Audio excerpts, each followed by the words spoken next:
Bismillahirrahmanirrahim. Assalamualaikum warahmatullahi wabarakatuh. Innal hamdalillah nahmaduhu wa nasta'inuhu wa nastaghfiruh wa na'udzu billahi min shururi anfusina wa min sayyiati a'malina may yahdihillahu fala mudilla lahu wa may yudlil fala hadiya lahu. Asyhadu an la ilaha illallah wa asyhadu anna Muhammadar Rasulullah. Allahumma shalli ala sayyidina Muhammad wa ala ali sayyidina Muhammad. Qala Allah ta'ala fil Qur'anil 'azim. A'udzu billahi as-sami'il 'alim minasy syaithanir rajim. Bismillahirrahmanirrahim. Ya ayyuhalladzina amanu udkhulu fis-silmi kaffah wa la tattabi'u khutuwatis syaitan innahu lakum 'aduwwun mubin. Teman-teman, mari kita panjatkan puji syukur. Syukur kita panjatkan kepadanya Allah Subhanahu wa taala. Allah yang Maha Menatap, Allah mengetahui segala lintasan hati kita. Puji syukur kita panjatkan kepadanya Allah Subhanahu wa taala karena sampai dengan hari ini kita masih diberikan satu karunia yang luar biasa, nikmat yang luar biasa, nikmat iman, nikmat Islam, nikmat sehat, nikmat waktu luang yang alhamdulillah. Asbab dari nikmat-nikmat tersebut, kita sebagai hamba-hamba Allah yang beriman, kita masih mampu melaksanakan kewajiban kita, perintah Allah Subhanahu wa taala. Kita mampu untuk melaksanakannya, yaitu melaksanakan sholat subuh secara berjamaah. Alhamdulillah, alhamdulillah, ini wajib kita syukuri. Kenapa? Karena mungkin ada saudara-saudara kita di luar sana yang mungkin Allah kurangi nikmatnya. Mereka berniat untuk beribadah dengan sempurna, tapi Allah kurangi nikmatnya, dikurangi nikmat sehatnya, dikurangi nikmat-nikmat yang lainnya. Maka wajib kita bersyukur karena Allah berikan nikmat-nikmat yang utama ini. Insya Allah yakin, tatkala kita bersyukur maka Allah akan tambah lagi nikmat-nikmatnya. Saudara salam, mari kita sanjung agungkan pada beliau kedua kita, beliau baginda Nabi Muhammad sallallahu alaihi wasallam, serta keluarganya, sahabat-sahabatnya, dan para pengikutnya hingga yaumil qiyamah. Amin ya rabbal alamin. Hadirin jemaah yang insyaallah semuanya dirahmati oleh Allah Subhanahu wa taala. Allah Subhanahu wa taala berfirman dalam surah Al-Hujurat yang insyaallah akan kita bahas hari ini. Kita akan mentadabburi surah Al-Hujurat ayat 10 hari ini insyaallah. Allah Subhanahu wa taala berfirman, A'udzu billahi as-sami'il 'alim minasy syaithanir rajim. Bismillahirrahmanirrahim. Innamal mu'minuna ikhwah. Innamal mu'minuna ikhwah. Fa'aslihu baina akhawaykum wattaqullaha la'allakum turhamun. Kata Allah, innamal mu'minuna ikhwah.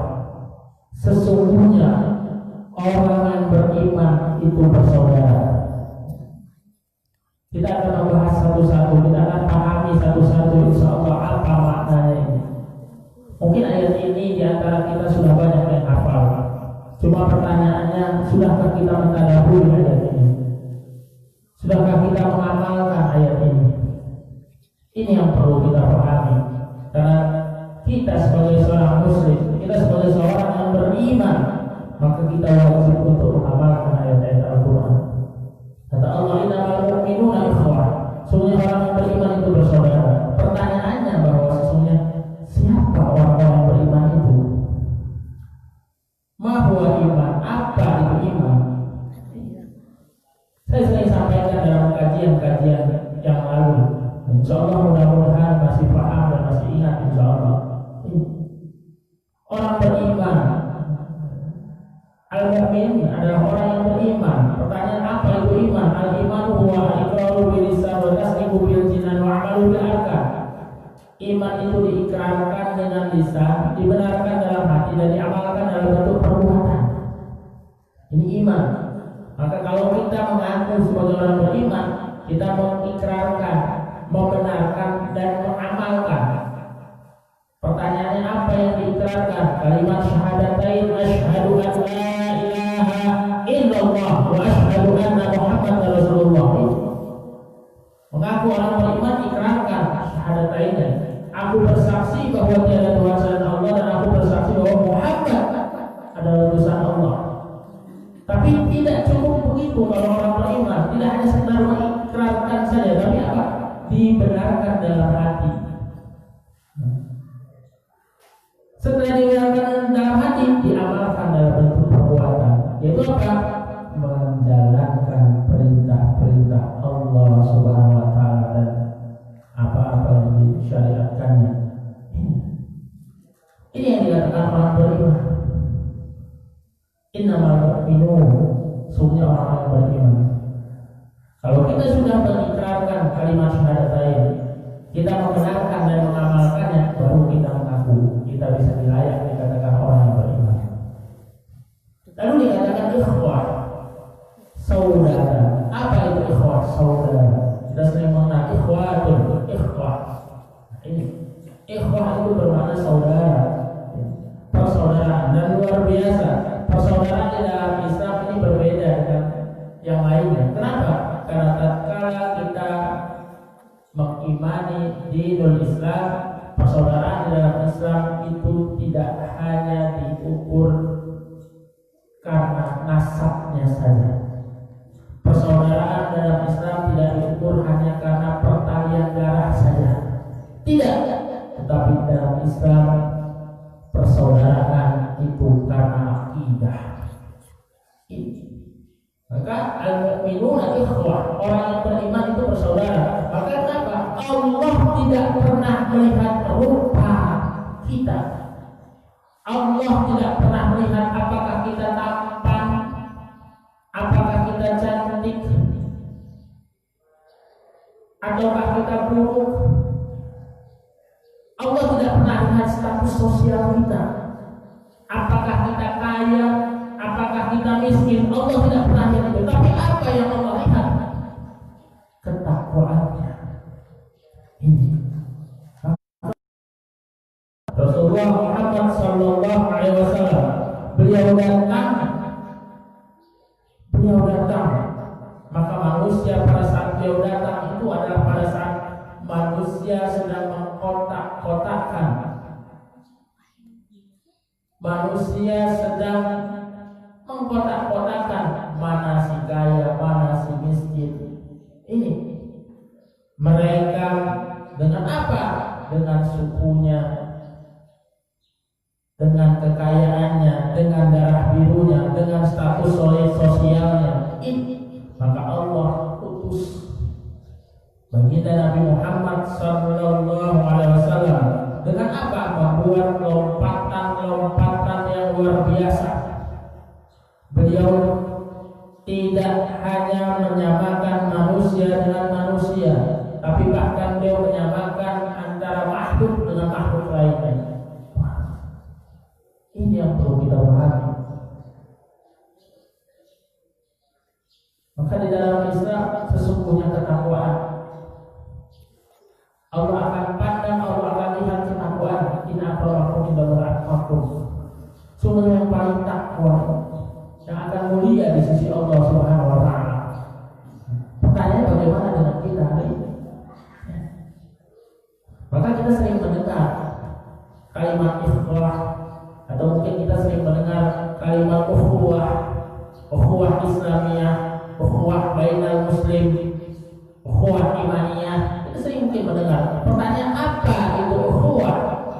Apa itu ukhuwah Islamiyah? Ukhuwah Islamiyah, persaudaraan Islam. Ini yang perlu kita pahami. Persaudaraan Islam, dan hukum kita berukhuwah itu wajib hukumnya di dalam Islam. Wajib. Kenapa? Karena sesungguhnya di dalam ukhuwah itu dapat menciptakan yang namanya wahdah. Apa itu wahdah? Persatuan. Nol besar, bohong besar kita kalau hari ini kita tidak berukhuwah dengan baik, maka Islam akan jaya. Tidak mungkin.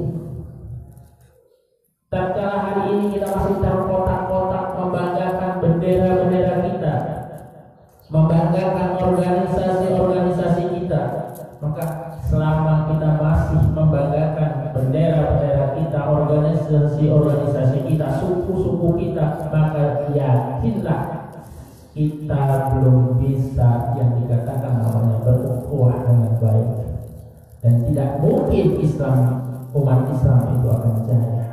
Kenapa? Ukhuwah itu hukumnya wajib. Maka mari kita lihat hari ini negeri kita, hari ini kita lihat Islam mayoritas, tapi seolah-olah kita seperti penjajah. Kenapa? Tidak adanya ukhuwah dengan baik. Kita tidak menerapkan ukhuwah dengan baik, maka wahdah, persatuan itu tidak terwujud. Ini yang terjadi hari ini. Maka tatkala kita hari ini masih sibuk membahas tentang urusan-urusan khilafiyah, hari ini kita masih membahas tentang urusan-urusan yang tidak prinsip, maka yakinlah ukhuwah tidak akan bisa baik. Tidak mungkin kita akan memperkuat hubungan yang namanya hubungan ukhuwah Islamiyah. Maka hari ini mari selesaikan, kalau itu memang ranahnya, saya sering sampaikan, dan kalau itu ranahnya ini adalah ranah khilafiyah yang memang para ulama kita masih terjadi perbedaan pendapat, maka kita cukup mengambil pendapat pilihan. La yukalu al-mukhtalafi wa inna yukalu al-mujmalai. Seseorang itu boleh saja mengikuti pendapat yang masih diperselisihkan ulama, dan kita tidak boleh mencegah hal itu kecuali sesuatu itu sudah disepakati oleh ulama. Hari ini kan tidak, kadang-kadang sama-sama kita pakai jubah, sama-sama kita pakai sorban, sama-sama kita mengaku beriman, tetapi kadang-kadang kita justru lebih senang menyerang saudara-saudara muslim kita. Ini terjadi hari ini, dan itu adalah hal-hal yang tidak prinsip. Bagaimana ukhuwah akan baik? Padahal kata Allah, innamal mu'minuna ikhwah. Sesungguhnya orang beriman itu bersaudara. Dan orang bersaudara itu yang terbaik apa? Membantu saudara-saudaranya. Dalam satu hadis dikatakan jelas sekali, barang siapa yang membantu kebutuhan saudaranya, maka Allah akan bantu kebutuhannya. Maka hajati akhihi kana Allah hajatihi. Barang siapa yang bantu kebutuhan saudaranya, maka Allah akan bantu kebutuhannya. Maka luar biasa kita persaudaraan seorang muslim, orang-orang yang beriman. Maka kita mengenal ada istilah ta'aruf, ada istilah tafahum, ada istilah takaful. Kita mengenal itu. Orang yang beriman tidak hanya sekedar ta'aruf, orang yang beriman tidak hanya sekedar kenal. Karena kita selama ini mengaku beriman, tapi kita hanya sekedar say hello, kenal saja. Orang beriman itu maksudnya lebih dari itu. Kita memahami saudara-saudara kita, bahkan kita menanggung kebutuhan saudara kita. Itu tingkat yang paling tinggi, luar biasa.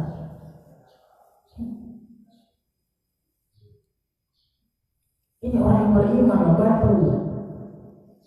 Lalu pertanyaan bagaimana dengan kita hari ini? Bahkan mohon maaf, kadang-kadang hari ini kita masih sering mengaku diri kita secara diri kita, lisan kita mengatakan kita beriman, tapi ternyata kita terkadang memutuskan silaturahim. Mohon maaf, ada anak-anak kita yang mungkin berkelahi, kita ikut membantu anak kita. Akhirnya apa? Antara orang tua dengan orang tua ikut bertengkar. Anaknya yang bertengkar, orang tua ikut bertengkar. Ada yang seperti itu, Bapak? Ada. Bagaimana Pak memutuskan silaturahim? Itu hukumnya dosa. Rasulullah Muhammad SAW bersabda, la yadkhulul jannah, tidak akan masuk surga. La yadkhulul jannah, siapa? Qatil. Siapa itu qatil? La yadkhulul jannah qatil. Mereka tidak akan masuk surga. Siapa? Mereka yang memutus, yakni qatil rahim, yaitu yang memutuskan silaturahim. Dalam riwayat ini dikatakan bahkan apa? Ada lagi yang mengatakan bahwa bahkan tidak mencium baunya surga orang yang memutuskan silaturahim. Maka tatkala kita mau mempererat ukhuwah, maka tidak bisa tidak dengan cara apa? Pertama adalah dengan cara rajin-rajinlah kita bersilaturahim. Tinggalkan masalah-masalah khilafiyah hari ini. Tidak perlu membahas masalah-masalah khilafiyah hari ini. Kenapa? Sudah cukup ulama saja berbeda pendapat. Imam Syafi'i, Imam Hambali, Imam Hanafi, dan beberapa imam yang lain itu sudah berbeda pendapat dan punya dasar masing-masing. Lalu kita levelnya siapa? Baca Quran pas-pasan, ilmu tafsir tidak punya, bahasa Arab mungkin pas-pasan. Kita berani suruh adab mengkoreksi Imam Syafi'i. Hafal hadis paling cuma berapa? Kita berani mengkoreksi Imam Syafi'i. Bahkan kadang-kadang kita membanding-bandingkan, mau ikut Imam Syafi'i apa ikut Nabi Muhammad? Mau ikut Imam Syafi'i apa ikut hadisnya? Ini hadisnya nih. Ini yang terjadi hari ini. Akhirnya saling menyalahkan sesama muslim. Saudara muslim saling menyalahkan. Padahal kata Allah, innamal mu'minuna ikhwah fa aslihu baina akhawaykum. Maka damaikanlah di antara saudara-saudara kalian jika mereka berselisih.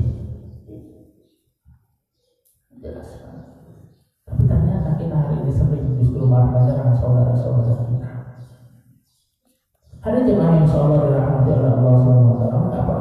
Kalau kita ingin ada persatuan, ukhuwah yang baik, maka pertama adalah silaturahim. Memperkuat masalah-masalah khilafiyah, selagi itu ada dasarnya, kita ikuti silakan. Saya lebih senang memakai pendapat Imam Syafi'i, silakan. Contoh dalam bab fikih Imam Syafi'i, kalau suami istri itu membatalkan wudu, silakan dengan pendapatnya Imam Syafi'i. Bersentuhan tanpa alas membatalkan wudu. Oh, saya tidak, saya mau pakai pendapat yang lain Imam Malik. Apa? Jika dia tidak ada nafsu maka dia tidak membatalkan wudu. Ya silakan.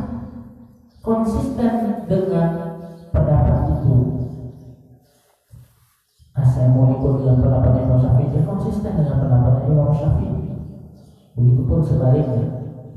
Dan kita jangan. Kenapa? Kalau kelihatannya sepele, tetapi nanti bisa jadi berbuat kalau kita tidak paham. Ini bisa jadi bencana. Contoh gimana? Contoh, bapak imam itu kan dia kalau punya pendapat kalau bersentuhan dengan istrinya nggak batal. Sementara yang satu jamaah menganggap bersentuhan itu batal karena dia mengikuti pendapat Imam Syafi'i.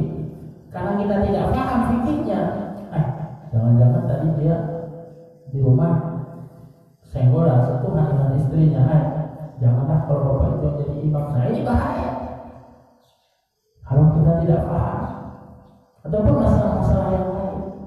Maka hari ini cukup kita kaji masalah-masalah khilafiyah, tapi tidak untuk diperdebatkan. Hari jemaah ini insyaallah semuanya dirahmati oleh Allah Subhanahu wa taala. Maka pentingnya kita untuk berukhuwah, pentingnya kita untuk mempererat ukhuwah Islamiyah tadi. Kenapa? Ukhuwah menciptakan widah, menciptakan persatuan. Kalau kita ingin umat Islam ini jaya, maka rajin-rajinlah bersilaturahim. Tidak hanya itu, ternyata ukhuwah pun menciptakan yang namanya quwwah. Apa itu quwwah? Kekuatan. Kita rasakan hari ini. Tidak usah jauh-jauh, di negeri kita bisa rasakan umat Islam mayoritas, tapi kita tidak punya kekuatan. Maka wajar Rasulullah Muhammad SAW pernah menyampaikan nanti akan datang satu masa di mana umat Islam seperti buih di lautan. Akan datang satu masa di mana umat Islam itu seperti hidangan di meja makan, dan dia disantap, siap disantap dari segala penjuru. Para sahabat yang mendengar demikian berkata dan bertanya kepada Rasul, "Ya Rasul, apakah pada saat itu umat Islam sedikit jumlahnya?" "Tidak," kata Rasul. "Umat Islam pada saat itu mayoritas. Umat Islam pada saat itu sangat banyak, tapi seperti puing di lautan, terombang-ambing." Mengapa? Karena umat Islam pada saat itu punya penyakit yang kronis. Penyakit apa? Penyakit rohani. Apa itu? Hubud dunia, terlalu cinta dunia dan takut mati. Wallahu a'lam. Apakah yang dikatakan Rasulullah pada saat itu sudah sampai zaman saat ini? Wallahu a'lam. Tapi kalau kita lihat tanda-tandanya, sepertinya ya. Kita terlalu cinta dunia. Bukan tidak boleh cinta dunia, boleh, tetapi batasan, ada batasan-batasannya. Kita lebih takut mati. Kita baru dicoba kemarin dengan wabah, lebih takut dengan wabah daripada takut dengan Allah. Ini kejadian hari ini. Saya sering sampaikan, tatkala kita sakit, mana yang lebih kita ingat? Saya sering sampaikan dalam kajian ini, yang lebih dulu kita ingat apakah Allah, apakah dokter atau obat. Jujur, kadang-kadang kita lebih ingat dokter duluan, kadang-kadang kita lebih ingat obat duluan daripada Allah. Begitu kita sudah beli obat, kita makan obat, minum obat berkali-kali belum sembuh, baru ingat Allah. Baru kita berdoa, mohon, "Ya Allah, kenapa belum sembuh-sembuh? Saya sudah minum obat, puluhan obat saya minum tapi belum sembuh." Saya berkata begini, sering saya sampaikan, bukan berarti kita menghilangkan ikhtiar. Bukan. Ikhtiar tetap wajib hukumnya, tetapi harus kita balik dahulu. Ingat ke Allahnya dulu, setelah itu baru ikhtiar. Bisa jadi ikhtiarnya Allah sembuhkan, lalu kita minum obat. Ini yang penting. Maka hati-hati hari ini kita lihat. Kalau kita ingin umat Islam berjaya, maka terapkanlah, memperkuatlah ukhuwah dengan baik. Karena ukhuwah menciptakan quwwah, ukhuwah menciptakan kekuatan. Hari ini wajar kita lihat, kita tidak berdaya. Orang-orang, ulama-ulama kita yang ingin menerapkan dengan benar aturan-aturan Islam dicap sebagai Islam yang radikal. Ada jemaah sholat yang dirahmati oleh Allah Subhanahu wa Ta'ala, perlu kita pahami hari ini. Sebenarnya siapa mereka yang mengkotak-kotakkan? Ada Islam radikal, ada Islam moderat, ada Islam tradisional, ada Islam Nusantara, ada Islam itu sebenarnya siapa? Mereka yang benci Islam yang mengatakan demikian. Mereka yang ingin menghancurkan Islam yang demikian. Akhirnya kita akan merasa bangga, saya bukan Islam radikal, saya kan Islamnya moderat. Saya kan Islamnya Islam tradisional. Saya Islamnya Islam modern. Saya Islam. Sebenarnya tanpa sadar kita sedang dikotak-kotakkan oleh siapa? Oleh mereka yang ingin menghancurkan agama Islam. Jangan ikut pengajian sana. Kenapa ikut ustaznya radikal? Bawaannya khilafah. Jangan, di sini aja pengajiannya. Kenapa? Adem, enak. Tanpa sadar kita sedang dikotak-kotakkan itu. Ini yang kejadian hari ini. Tanpa sadar. Maka tidak mungkin kalau kita hari ini masih berprinsip seperti itu, umat Islam akan jaya. Tidak mungkin hari ini. Maka yang terjadi apa? Kalau kita masih seperti itu, wajar hari ini umat Islam kita mayoritas, tapi kita tidak mampu berbuat apa-apa. Wajar.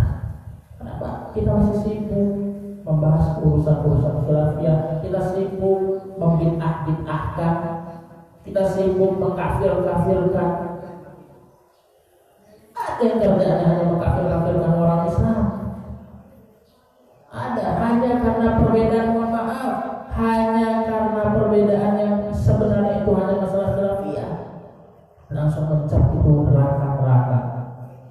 satu celananya cingkrang, yang satu celananya tidak, ya.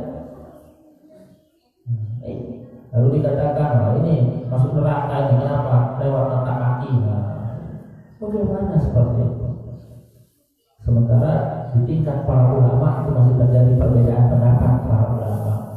Silakan yang mau kita pakai celana di atas mata kaki dengan pendapat itu, ya silakan, ada dasarnya. Bagi mereka yang berpendapat dengan pendapat itu kan bagi orang-orang yang sombong, tidak apa-apa dia di atas mata kaki, di bawah mata kaki kalau dia tidak sombong, ada dasarnya. Silakan. Yang tidak boleh saling mencela, yang tidak boleh saling menghujat.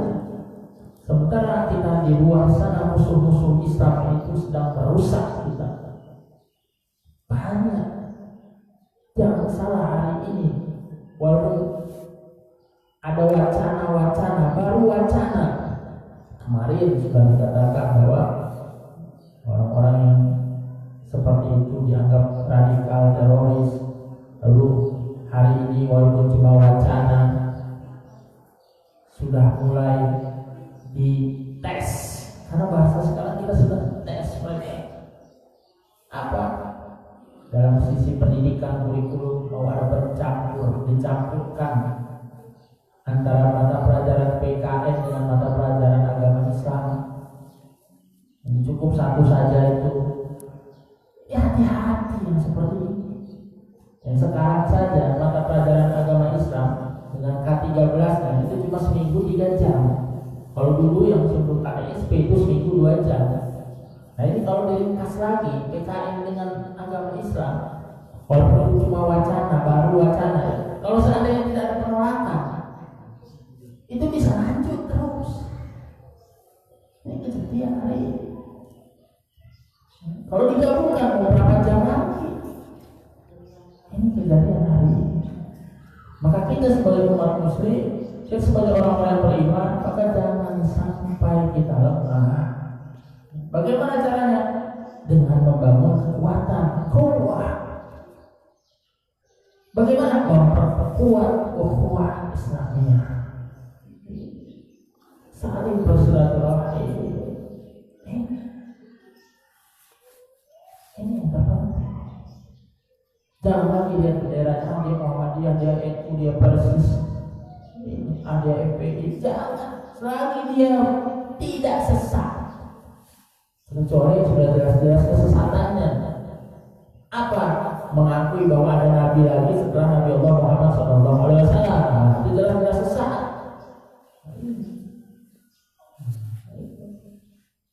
Atau menghina sahabat-sahabat Nabi, mencela sahabat-sahabat Nabi yang sudah dijamin masuk surga. Nah, kalau memang ada yang seperti itu, maka itu jelas sesat. Maka memang tidak boleh kita untuk dekat-dekat kepada mereka. Siapa? Ahmadiyah, Syiah, ini mereka itu perlu kita sadarkan. Tapi kalau organisasi-organisasi yang lain yang memang mereka Ahlus Sunnah wal Jamaah, mari sama-sama bahas program dakwah bersama.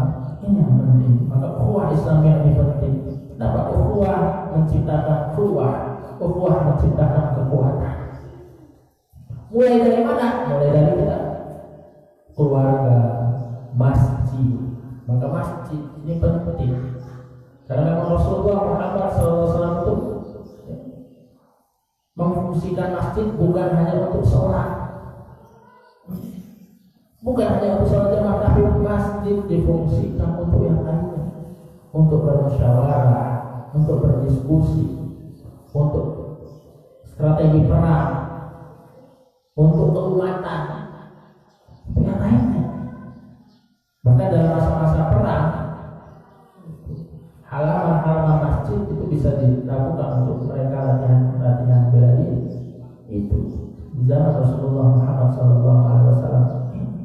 Maka yang terbaik masjid jangan hanya difungsikan hanya sekedar kita sholat pulang. Hari ini yang terjadi itu begitu di sebagian masjid. Bahkan kadang-kadang mohon maaf, pengurus masjid itu tidak kompak. Pengurus masjid itu sering bersaing. Saya nggak mau kenapa pengurusnya si Anu,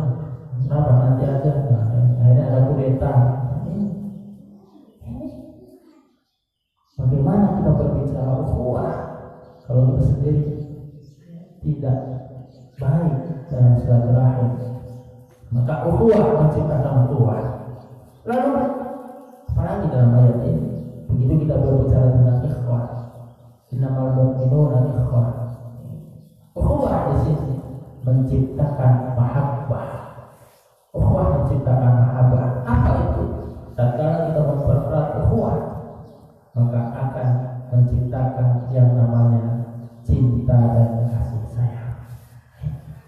Hari ini yakin kita tidak mungkin itu bisa tiba-tiba terjadi kalau kita tidak mempererat ukhuwah kita. Tidak mungkin ada rasa kasih sayang di antara kita sesama muslim kalau kita tidak rajin dengan mempererat ukhuwah kita. Maka tatkala kita mempererat ukhuwah, maka yakinlah akan timbul rasa mahabbah, akan timbul rasa kasih sayang di antara kita. Kasih sayang di antara manusia. Akhirnya apa? Akhirnya timbul sikap yang namanya saling membantu sesama saudaranya, bahkan saling menanggung kebutuhan saudaranya. Ini penting, luar biasa dalam Islam ini. Kalau kita berani seperti ini, kita menerapkan ini, insya Allah umat Islam akan jaya. Maka aturan Islam luar biasa. Hadis yang disebutkan hajati akhirnya Allah hajati, barang siapa yang bantu berdoa oleh maka Allah akan bantu kebutuhannya. Tapi kadang-kadang kita tidak yakin dengan itu. Lisan kita bicara, hati kita apa iya ya. Padahal Allah itu sesuai prasangka hambanya. Contoh, tatkala kita mengatakan kita ingin kebiasaan berinfak, kita ingin berinfak, kita lihat, kita sering berpikir, waduh, saya mau berinfak. Biasanya saya pernah sampaikan di sini, ya, godaan syaitan itu kalau kita mau berinfak itu banyak sekali. Saya pernah sampaikan. Apa? Bisikan. Kalau kita lihat, saya mau berinfak, godaan syaitan itu mengatakan, godaan apa? Jangan. Kebutuhanmu masih banyak. Kita berkelahi dengan godaan-godaan kita, dengan bisikan-bisikan syaitan itu. Saya pernah sampaikan, dalam perkelahian kita itu, umpamanya kita menang, maka syaitan tidak berhenti sampai di situ. Kata syaitan, ya sudah, boleh kamu berinfak, tapi jangan banyak-banyak, sedikit aja. Maka wajar begitu kita ambil dompet kita, di dompet kita ada uang 100.000, ada 50.000, ada 20.000, ada 5.000. Pilih yang mana? Terlihat. Begitu kita buka dompet, ini bisikan, lihat, jangan mau ngasih yang 100, jangan, kebutuhanmu masih banyak, anakmu masih banyak, ini anakmu banyak, kebutuhanmu banyak dan sebagainya. Bisikan, ambil Anda, oh iya, ambil yang 5.000 masuk. Itu kalau seandainya setan tadi mengatakan, kalau kita pertama bisikan setan, jangan, kita menang. Kata setan nggak berhenti, apa? Jangan banyak-banyak. Kalaupun kita menang lagi, umpamanya, nggak mau, saya mau yang paling banyak. Setan nggak berhenti sampai situ. Apa? Ya sudah, banyak, nggak apa-apa. Tapi dibuat hati kita rusak, dibuat kita ujub, dibuat kita sombong. Apa? Nih, saya yang paling besar. Kalau nggak saya, nggak mungkin ini bangunan bisa sebagus ini. Kalau nggak karena saya, nggak mungkin masjid ini, musola ini bisa seperti ini. Akhirnya dibuat dirusak itu lagi. Akhirnya tepuk tangan syaitan. Ini rasanya. Bicara tadi kita berbuat menciptakan rasa mahabbah, maka mari kita harus menanggung saudara-saudara kita. Maka luar biasa. Kenapa dalam ajaran Islam sampai dikatakan, Rasulullah mengatakan dengan tetangga itu kalau bisa, nah ini masak itu yang banyak, perbanyak kuahnya. Ini makna perbanyak kuah itu artinya kalau kita punya kelebihan rezeki, artinya sedikit kita perbanyak, lalu apa? Saling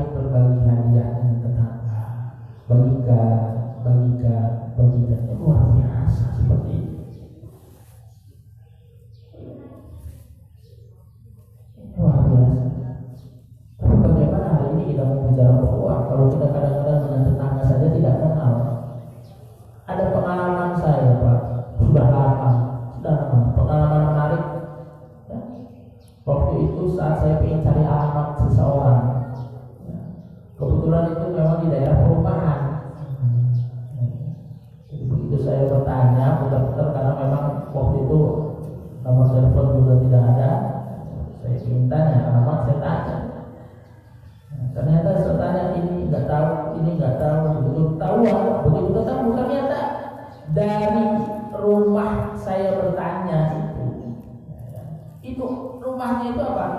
Di sebelahnya, di belakang rumahnya, tapi nggak kenal. Padahal saya tanya orang yang di depan rumahnya, saya nggak tahu. Saya sebut namanya bapak ini, bapak ini. Oh maaf nggak tahu. Itu gimana kita mau bicara ukhuwah, silaturahim dengan tetangga saja kita tidak kenal. Maka kadang-kadang saya senang di daerah perkampungan. Kita tanya seorang, nggak tahu kalau sekarang ya, tapi dulu itu kalau kita tanya satu orang saja di mana alamatnya, insya Allah yang lain tahu. Oh bapak itu di sana, oh bapak itu di sana. Kenapa kita di ukhuwahnya?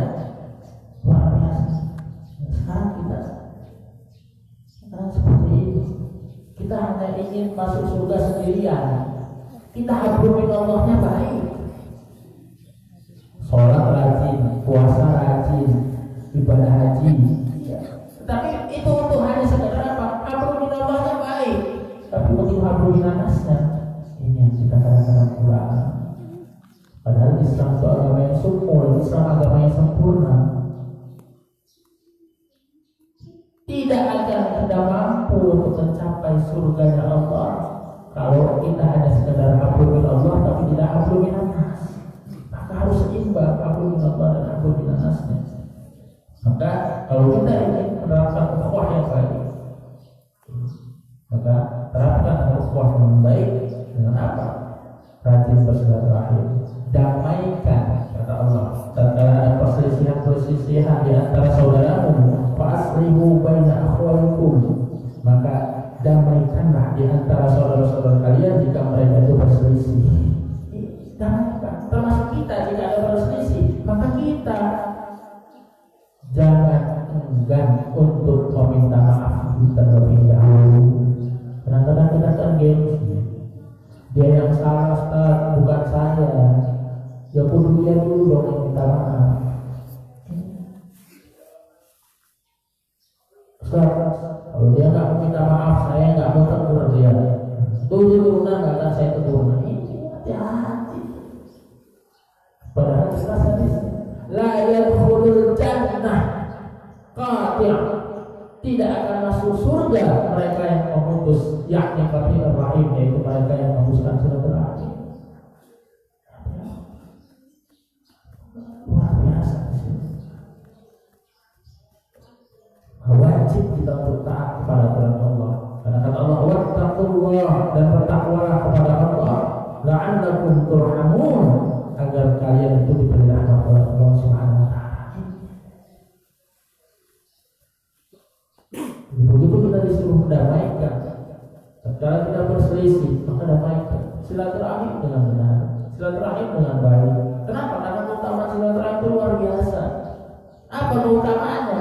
Kenapa Allah perintahkan kita? Kenapa Rasulullah perintahkan kita untuk silaturahim? Karena keutamanya yang pertama, dengan silaturahim itu menambah kita rezeki. Orang yang rajin bersilaturahim itu Allah berikan tambahan rezeki. Mau dapat rezeki yang banyak Pak? Mau. Rajin silaturahim. Silaturahim. Maka Allah akan dengan asbab silaturahim Allah tambahkan rezeki. Dengan kita rajin bersilaturahim. Lalu orang yang senantiasa bersilaturahim, maka dia tidak akan masuk neraka, karena Allah akan berikan dia surga. Orang yang bersilaturahim, maka Allah akan panjangkan usianya. Saya pernah sampaikan di sini, bukan di sini, di tempat yang lain. Dan saya katakan, keutamaan orang bersilaturahim, mereka akan dipanjangkan umurnya. Saat sisi tanya jawab ada yang bertanya, Ustaz, bukankah kita memahami adanya takdir Allah? Salah satu jemaah bertanya. Dan salah satunya adalah umur itu sudah ditetapkan di zaman azali bahwa sesungguhnya sudah ditentukan ajal seseorang yang tidak bisa dimajukan ataupun tidak bisa dimundurkan. Allah sudah catat itu. Lalu bagaimana dalam konsep memanjangkan umur? Begitu kita bersilaturahim, bagaimana dengan doa Allahumma tawil umrana? Bagaimana ya Allah panjangkanlah umurku? Padahal umur itu sudah ditentukan oleh Allah. Si fulan usianya 80 tahun, si fulan usianya 100 tahun, si fulan usianya 50 tahun, si fulan usianya 20 tahun. Sudah ditentukan. Lalu bagaimana dengan konteks ini? Ada yang bertanya, maka perlu kita pahami.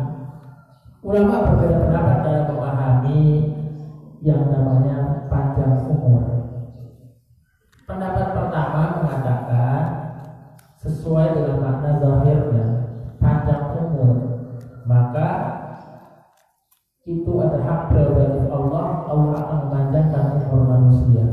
Bisa-bisa saja Allah ingin panjangkan usianya. Yang tadinya mungkin usianya 20 tahun, Allah panjangkan menjadi usianya lebih. Bisa. Dan lain sebagainya. Pendapat yang pertama. Pendapat yang kedua mengatakan itu maknawi. Apa? Panjang umur adalah keberkahan umur. Jadi Allah sudah tentukan dan kita tidak bisa merubahnya. Dan kita tidak tahu umur-umur kita. Maka apa? Keberkahan umur. Allah sudah tentukan, oh si fulan usianya 80 tahun, maka dengan 80 tahun berkah umurnya. Oh si fulan usianya 30 tahun, tapi berkah umurnya. Berkah maknanya apa? Saat dia meninggal dunia, dia dalam kondisi yang baik, husnul khotimah. Saat dia meninggal dunia, dia dikenang dengan kebaikan-kebaikannya. Luar biasa. Akan dikenang kebaikan-kebaikannya terus. Maka walaupun si fulan orang tersebut sudah meninggal dunia, maka masih dikenang kebaikan-kebaikannya. Ini yang dikatakan panjang umur. Ulama berbeda pendapat. Silakan terkait pendapat perbedaan para ulama, ini sifatnya pilihan. Kita sudah memahami keberkahan. Pertanyaan kita hari ini, bagaimana dengan umur-umur kita? Berkahnya umur kita dengan cara apa? Memperkuat silaturahim. Maka mari kita coba silaturahim. Saling bersilaturahim di antara saudara-saudara kita. Insya Allah. Dengan kita bersilaturahim, maka yakin Allah akan berikan kekuatan kita. Dengan kita memperkuat ukhuwah di antara kita, maka yakin umat Islam akan jaya. Insya Allah. Ukhuwah menciptakan wahdah atau persatuan, ukhuwah menciptakan quwwah, kekuatan, dan ukhuwah menciptakan mahabbah. Mari hari Tuhan insyaallah dirahmati oleh Allah Subhanahu wa taala. Mulai hari ini kita coba, kita mulai lihat tetangga-tetangga kita. Jangan sampai kita mengaku lisan-lisan kita mengaku orang beriman, tapi ternyata saudara-saudara kita ada tetangga kita yang kekurangan, kita tidak mengetahuinya. Luar biasa. Saya teringat kalau mengambil bahasa dari seorang ustaz kita, Ustaz Haikal Hasan, beliau katakan, pendapat beliau mengatakan ini, ayo ada gerakan satu bantu satu. Luar biasa. Satu orang bantu satu orang. Bantu. Ini luar biasa. Mampu gak kita hari ini tetangga-tetangga kita lihat, yang punya kemampuan kita lihat. Tahu ini kekurangan. Satu bantu satu.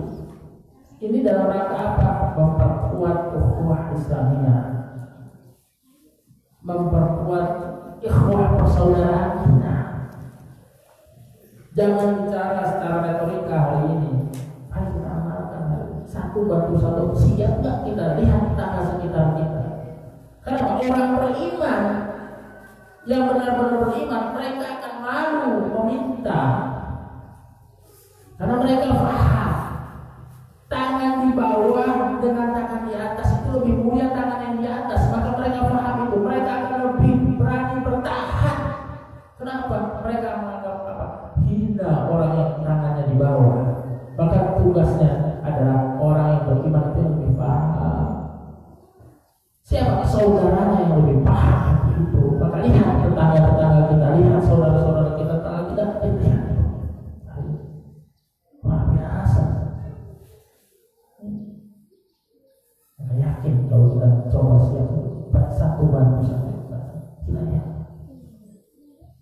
Insya Allah kita lihat lagi.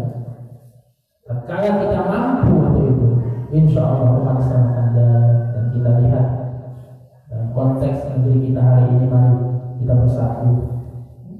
Kita bersatu, dan lagi ada perpecahan di antara kita. Maka kita lihat faham orang komunis itu sudah mulai masuk dan ingin merusak Islam. Mari kita bersatu, mari kita untuk memperkuat. Hati-hati, insya Allah ya, kalau kita lengah, kita tidak bersatu, maka umat Islam hanya sekedar buih di lautan. Agama Islam tetap ada, tetapi umatnya seperti buih di lautan. Umatnya akan lemah. Ini maka perlu kita siap hadirin jemaah insyaallah dirahmati Allah untuk kita memperkuat ukhuwah Islamiyah. Kita siap insyaallah. Karena bentuknya begitu kita memperkuat ukhuwah Islamiyah, kita siap untuk mendamaikan saudara-saudara kita yang berselisih. Siap untuk kita, untuk tatkala hari ini masih ada kita mungkin berselisih dengan orang lain, siap untuk kita meminta maaf. Siap. Ini jangan gengsi duluan, nunggu orang lain yang minta maaf. Ini apakah kita ingin dicap sebagai orang yang memutuskan silaturahim? La yadkhulul jannah qati'. Kita tidak ingin. Maka mulai dari sekarang, dan kalau masih ada rasa sakit hati kepada orang lain, mulai sekarang ayo bermaaf. Ustaz, dia nggak mau memaafkan, biarkan dia urusan dia dengan Allah. Yang penting kita sudah memaafkan. Maka silakan. Sambil kita doakan orang-orang yang tidak mau memaafkan tersebut, itu untuk ya supaya mereka dapat hidayah dari Allah Subhanahu wa taala. Hari jemaah insyaallah dirahmati Allah Subhanahu wa taala. Mungkin ini yang dapat saya sampaikan. Mudah-mudahan kalau kita mentadabburi ayat ini, innamal mu'minuna ikhwah, kita membaca ayat ini, kita mampu untuk mentadabburi ayat ini. Innamal mu'minuna ikhwah, sebenarnya orang mukmin itu bersaudara. Pasti baina akhwaikum, maka damaikanlah mereka, saudara-saudara kita, tatkala mereka berselisih. Wattaqullah, maka bertakwa kepada Allah. Takwa bermakna mengikuti perintah Allah, segala perintah Allah, dan meninggalkan larangan-larangannya. Ini takwa. Maka kalau kita bertakwa, maka kita jelas meninggalkan segala larangan Allah dan mengikuti menjalankan segala perintah-perintah Allah. Ini yang dikatakan orang takwa. Dan orang yang bertakwa akan terpelihara oleh Allah Subhanahu wa taala, dijaga oleh Allah Subhanahu wa taala. Tidak dijaga oleh Allah Subhanahu wa taala. Ini maka tatkala kita bertakwa, la'allakum turhamun, maka kita akan mendapat rahmat dari Allah Subhanahu wa taala. Mudah-mudahan